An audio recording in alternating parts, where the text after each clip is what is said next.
So I wanted to throw a quick disclaimer into the beginning of this video. If you are a member of my family, if we are related, please don't watch this video. I just don't necessarily feel comfortable with family hearing or seeing what this poem is about. I understand that me saying that might create more curiosity in some people, but regardless, just please respect my wishes and my boundaries, and so if you are family, please do not watch this video. Thank you.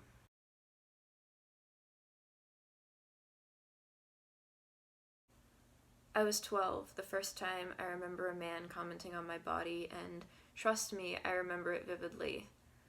I was coming up the stairs and he was behind me and he said I was getting wide.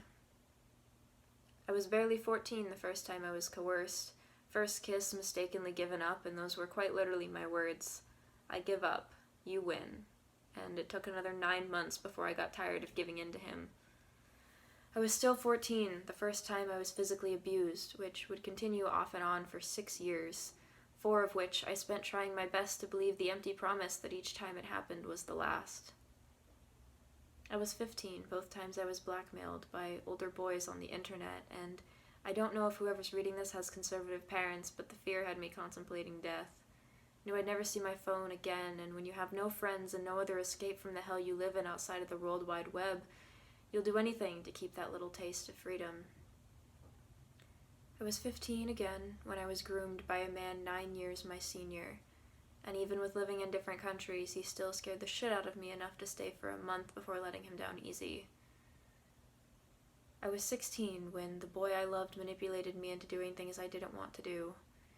He was sad and it would make him feel better, and I didn't realize until I let him stay sad once and he asked why I wouldn't do what I usually did. I just tried to be grateful that he and I never actually met. 18 was the first time I remember really thinking this must be the worst day of my life. Betrayed completely and hurt and shaken by the only 2 people I thought I had. It had never been that bad before, and worse yet, with one gone I had nowhere to turn but to the other. I was also 18 the first time I told someone about what had been going on with the abuse. I was coming up on 19 when I tried to tiptoe around the subject with a friend, and they told me that if things ever got too bad, they'd be there with a place to crash or a ride at least, and when I reached out later multiple times, they never even opened the messages. I was 20 the second time I thought I'd had the worst day of my life, and I still have that story on video. 4 minutes exactly, and it's like hell every time, but I rewatch it every so often so I never forget what family really means. I was 20 when I was recorded without my consent. Panicking, because I hadn't really meant for anything to happen, and it all happened so fast, and to the best of my knowledge, there isn't a handbook on what's most politically correct to say in those situations where 2 people weren't on the same page and no one thought to check. And then there are all the times since, and all the things that fall in the in-between that I've forgotten, because no matter how sentimental I am, it's just too much to keep. And for those who hadn't picked up on it yet, the one common element that unites every story I've told is men. So don't for a second go thinking that there's a woman on this earth who is safe believing it's not all men. It is fathers and partners and friends and first loves and first times and flings. It is people we love and people we trust and people we share parts of ourselves with in confidence. How dare you make assumptions, and how dare you shame a woman for having walls up, or not speaking soon enough, or repressing, or taking a long time to process.